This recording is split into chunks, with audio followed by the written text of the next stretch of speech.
you're a success story, but when it comes to managing expectations of others, right, this industry is a tough one. Information security, cybersecurity is a real tough gig for most feel that in the industry themselves. If there's others on a similar path to you or looking to adopt the same pathway that you've taken, how would you manage their expectations on potential barriers and hurdles and challenges? Okay, so it is quite obvious. I'm wearing pink. I'm a woman, and it is an interesting question. If I'm speaking to people in general, my answers would be generic about how you look at them. If I'm speaking to women specifically, it's a very different story, right? We've got a lot of challenges that are a bit different, and while we think that things have shifted, they have shifted, but they haven't shifted enough, and the legacy is still there. So for the CISOs, technical debt is a big problem in our industry. Culture debt is a big problem for women in our industry specifically, because we still aren't up there in the high percentages. And diversity in general, this is the case, to be quite honest with you. But there are certain things that I've learned along the way that I would like to pass on to anybody who would like to hear it or wouldn't like to hear it, because that's one of the big things, is only take advice that you want to take advice. Listen to it, let it go in, take it or leave it. It's very important that you don't feel like you have to do something that everybody is actually doing. So that's my first point, is everyone's path is different. One of the big things I've learned is not to be judgmental of other people's decisions and not to let their judgment completely affect you. So it's important that you can do that, and you take that advice on in a certain way that is either, hey, I actually really agree with this and I'm going to do something about it, or I really disagree with it and I'm going to do something about that too. So to keep that in mind. So the second point is, learn who you don't want to be as well as who you do want to be. And to take in from mentors, and mentors can be anyone, right? They don't have to be somebody that you specifically chosen and had a conversation with. Would you like to be my mentor, please? I think you're amazing, which is great in certain instances. And I definitely have had a couple of those in my life, but anyone can be your mentor. My first mentor was my dad. And even though he left when I was 7, I learned that it doesn't matter how dirty I get as long as I'm having fun, right? Like, I can climb trees and make mistakes and scuff my knee just because I'm a girl. That's not a bad thing. Who cares if my dress is ripped?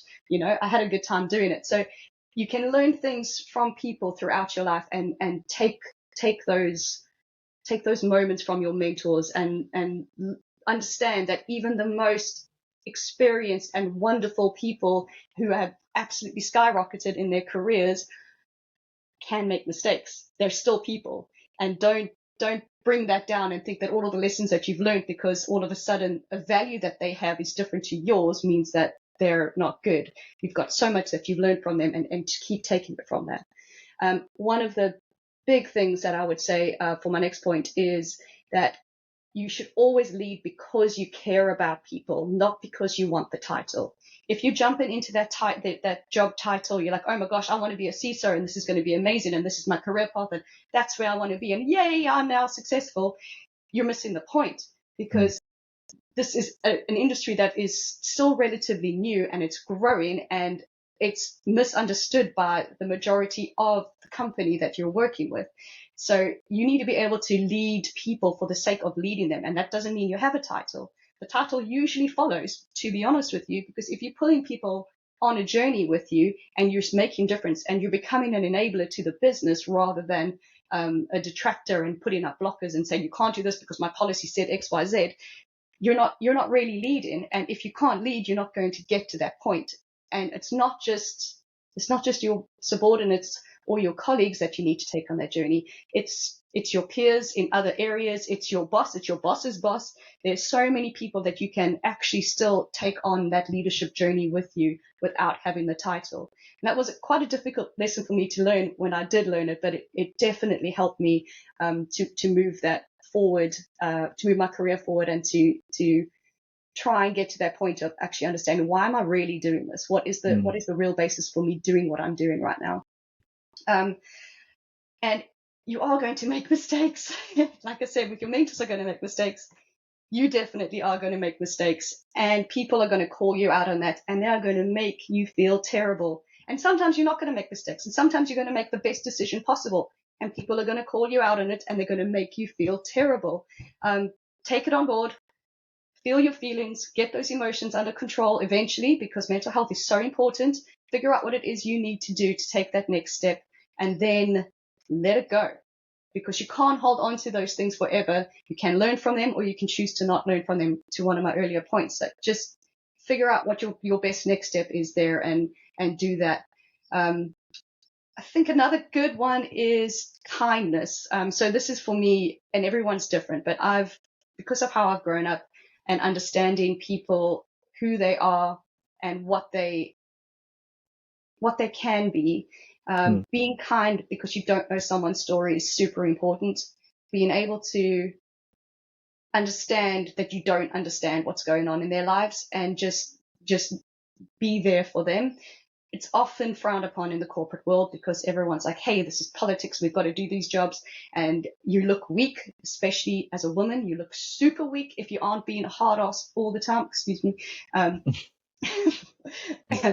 But it's one of those things where, even though it's not looked on in a great way, be kind anyway, because there's no point in being somebody who you don't want to be. And to circle back on an earlier point, be diverse in the lessons that you learn from people, not just up. Look down to, look next to you. Remember that your team is a team. It's not you being somebody who is telling people what to do and how to do it. It's you being collaborative with who it is that you're working with. And I think finally, the last point I would say is there are haters, as we've mentioned before. There are people who are not going to like you.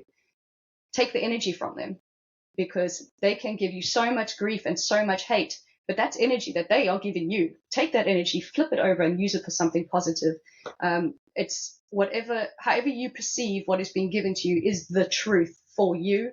So make sure that you find a way to perceive things in a way that's to your benefit, that gives you the positive energy, and just let them be, because you can't change who they are. You can change where you're going. So yeah, I guess that's it really. I think with that naysayers one, that's pretty much what gave me that final drive to start my own business, because I just got so fed up with it.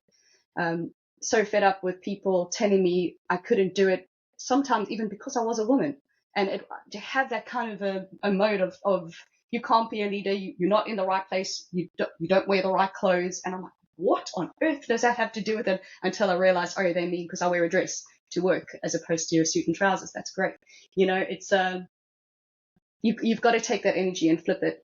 So yeah, to me, it's a really important one, not to let them get you down. Tamlynn, thank you so much for your time. Thank you so much for your honesty and authenticity throughout this conversation, and all the narratives that's going to be cut out of this that nobody else will see. But no, amazing. Really appreciate it. Great to get to know you, and also thank you so much for what you do for the alliances in the UK. Right, thank you for creating it. It doesn't go unnoticed. No, it's all good. It's all good. Thank you very much.